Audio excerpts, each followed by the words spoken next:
सगळ्या सोसायट्यांची संयुक्त पत्रकार परिषद आहे. त्याच्यात त्रिमूर्ती सुदामा आहे, सह्याद्री आहे, NMM आहे, एक बिल्डिंग आहे आणि अशा वेगवेगळ्या सोसायटीज आहेत.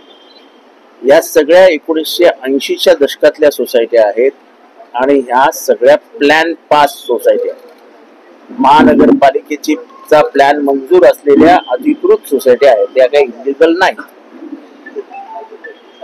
आता नवीन डीपी प्लॅन आला आहे, त्या डीपी प्लॅन मध्ये या सगळ्या सोसायट्या उद्ध्वस्त करण्याचं काम या डीपी प्लॅनने केलेलं आहे. वास्तविक पाहता माझा असा आरोप आहे की ह्या डीपी प्लॅन मध्ये अभ्यासच केला गेला नाही. अधिकृतरित्या स्थापन झालेल्या सोसायट्यांवरनं रस्ते काढण्याची नवीन पद्धत भारतामध्ये पहिल्यांदा मला दिसते. इतका निष्काळजीपणा. ही सगळी मध्यमवर्गीय मराठी माणसं आहेत जी एक आपली पुंजी एकदाच वापरू शकते.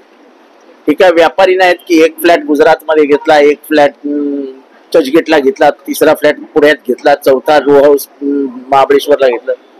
यांचं एकच घर असतं. आता या एका घराचे ठाणे महानगरपालिकेच्या नवीन डीपी प्लॅन मध्ये वाटोळ करून टाकले. वाटोळ अशा पद्धतीने रस्ते टाकले आहेत की ह्या बिल्डिंगी डेव्हलपच होऊ शकत नाही, रिडेव्हलपमेंट होऊच शकत नाही. आता ही सगळी माणसं बघा, त्याच्यात फार कमी तरुण दिसत आहेत. इथे बघा, ही सगळे उतरत्या वयाला आलेली माणसं आहेत. त्यांना कुठे जायचं? ठाणे महानगरपालिकेला माणुसकी नावाची गोष्ट आहे की नाही? वयाच्या 60ला ओलांडलेल्या माणसांनी ही धावपळ करत सोसायटी सुटायचं, ऑब्जेक्शन टाका, मग आता ह्यांच्या मागे लागा, मग टेन्शन बाळगा. कशासाठी? आपली पुंजी एकत्र करून अधिकृतरित्या घर घेतलेल्या माणसांचा छळ ठाणे महानगरपालिका का करतोय? हे सगळ्या मधनं रस्ते काढलेत. या बिल्डिंग म्हणजे हे रिडेव्हलपमेंट होऊच शकत नाहीत.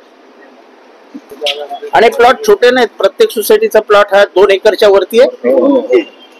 म्हणजे या सगळ्या सोसायटी एकत्र आल्या, जो माझा नेहमीचा प्रयत्न असतो, तर इथे एक सुंदर कॉम्प्लेक्स होऊ शकतं. अर्थात ती मराठी माणसं आहेत, ती काही एकत्र येत नाहीत.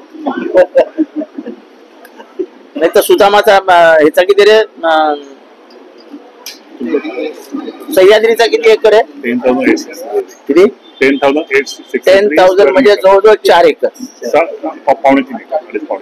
3 एकर. तसाच त्रिमूर्तीचाही 2.5-3 एकर. हे सगळे जर व्यवस्थित एकत्र केले तर जवळजवळ आपल्याकडे 10 एकर जमीन होते. 10 एकर जमिनीचा म्हणजे हे आमच्या इथे जे NMM बांधलं गेलं आशरनी, त्याच्या तिपटीने काम होऊ शकतं. तिपटीने. आणि मी आता प्रयत्न करणार आहे ह्या सगळ्यांना एकत्र करण्याचा. आता ह्यांचं मी काय ऐकणार नाही. यांनी कितीही प्रयत्न केला तर ह्यांच्या मध्ये जाऊन हे सगळं एकीकडे कळवा आपलं रूप बदलतंय. म्हणजे मी सांगतो, कळवा आणि पारसिक हे घोडबंदरपेक्षा 2000% चांगलं आहे. इथं 5 मिनिटावर 2-3 मिनिटावर स्टेशन आहे. 3 मिनिटावर. आता हा रस्ता तर काही मोठा होऊ शकत नाही, कारण का डीपी प्लॅन मध्ये ह्या इथल्या बाजूच्या 40 बिल्डिंगी पाडण्याचा प्लॅन करून टाकलाय. आता या 40 बिल्डिंगी पाडण्याला माझा विरोध नाही. रस्ता मोठा झाला पाहिजे. त्यांचं पुनर्वसन कसे करणार ते आधी सांगा. पुनर्वसनाचा प्लॅन शिवाय तुम्ही 40 बिल्डिंगी पाडता, त्या मुश्किल समजता. आणि आजही तुम्ही ते इल्लीगल आहे म्हणून बोंबलता. आज ठाणे महानगरपालिका कळव्याच्या एरियामध्ये हजारो इल्लीगल बांधकाम चालू आहेत. तुमच्या अधिकाऱ्याच्या मनमर्जीने चालू आहेत. अधिकारी पैसे घेतात आणि इल्लीगल बिल्डिंग बांधायला देतात. आम्ही तक्रार करून करून दमलो. शहरात पाणी कमी होत आहे, शहराचे रस्ते कमी होत आहेत, शहराचं पार्किंग कमी होत आहे. कोणाला काय पडली?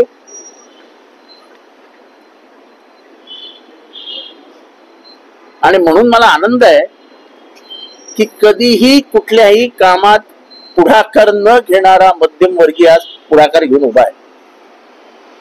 कारण का त्याला माहितीये माझा कुठलाही राजकीय फायदा ह्याच्यात नाही. बरोबर आहे. मी यांच्यासाठी भांडायला उतरलेलो आहे आणि भांडण शेवटच्या टोकापर्यंत नाही. हे भांडण आता थांबणार नाही.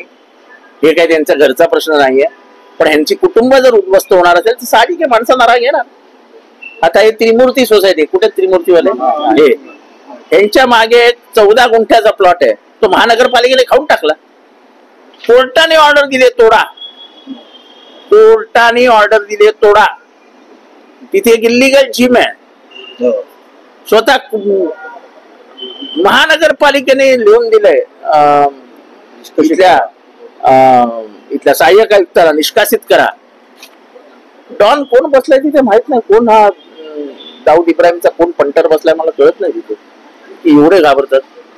म्हणजे काय चालू आहे, त्यांची जागा त्रिमूर्तीवाल्यांची फ्रंटची जागा, त्या फ्रंटच्या जागेवरती बळकावून बसलेले आहेत. अर्थात त्याच्यात एका पानबिडीवाल्याकडे त्या दिवशी ड्रग्स सापडले, ड्रग विकताना पकडले गेला. काय ना 2-4 दिवस दुकान बंद होतं, पोलिसांनी नंतर उघडून टाकलं. 2 महिने सील केलं होतं, 2 महिने सील केलं होतं, उघडलं. तर हे आता ही लोक बाहेर आलेत म्हणून हे लोकांच्या नजरेत आहे. खारेगावच्या मधनं रस्ता काढलाय गावातनं, म्हणजे त्यांचा ऐतिहासिक जरीमरी मंदिर सुद्धा जाणार आहे. अजून त्या लोकांना तेवढी म्हणावी तेवढी जाग आलेली नाही, त्यांना पण जाग आहे. आणि मी आज जाहीररित्या सांगतो, हे क्लस्टरची जी नाटकं चालू आहेत, एकही क्लस्टर यशस्वी होताना दिसत नाही. कशाला लोकांचं आयुष्य बर्बाद करताय?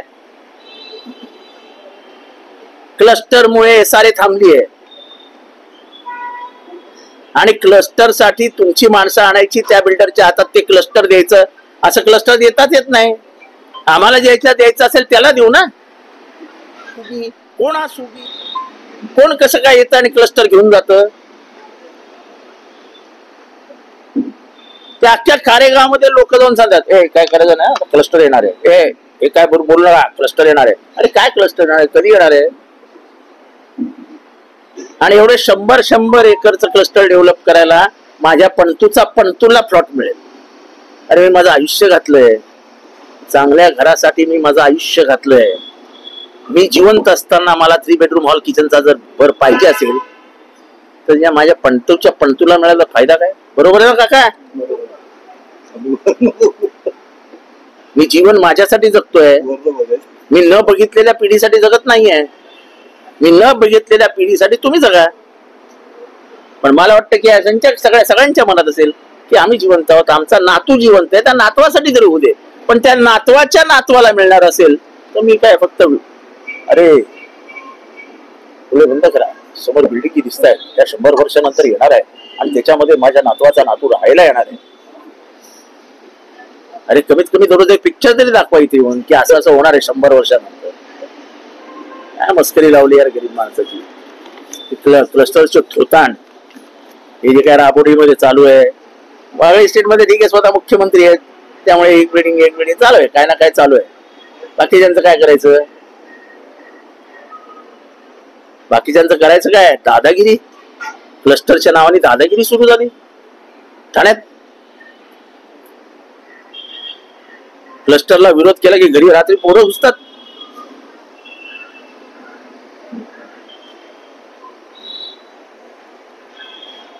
आणि आमचा क्लस्टरला जोपर्यंत तुम्ही आम्हाला क्लस्टर समजून सांगत नाही तोपर्यंत विरोधच आहे. आणि दादागिरी बंद करा क्लस्टरच्या नावाने. सर्वसामान्यांना गृहीत धरू नका. सर्वसामान्यांचा उद्रेक काय असतो हा या देशाने अनुभवलेला आहे. सत्ता हे सर्वस्व नाही, सत्ता ही काही कालापुरतीच असते, नंतर जिवंत असतात फक्त ती ही माणसं जी लोकशाही जिवंत ठेवतात. तेव्हा हे सगळे प्लॅन आहेत, हे तुम्ही बघून घ्या. आमचा डेव्हलपमेंट प्लॅनला विरोध आहे. Development plan should be planned, it should not be unplanned. Me guarantee देतो की तुमचा प्लॅनर जो बनवतो, अर्बन प्लॅनर जो असतो, जो हे बनवतो, तो कधी इथे येऊनच गेलेला नाही. ते आजकाल नवीन आलं गुगल, हवेत बघायचे मॅपिंग, जीपीएस, मग ते एनलार्ज कर रे, मग तो एनलार्ज करतो. हा तो रस्ता असा बसव, त्याला कळतच नाही. ती बिल्डिंग यांच्या मधनं प्लॅन पास बिल्डिंग, या सगळ्या प्लॅन पास सोसायटी आहेत, यांच्या मधनं रस्ते काढाल. धन्य आहे त्या ठाणे महानगरपालिकेच्या बुद्धिमान माणसांना यांनी या डीपी साठी मंजुरी दिली आणि महाराष्ट्र शासनामध्ये बसलेल्या सगळ्यांना आमचा सगळ्यांचाच नमस्कार आहे.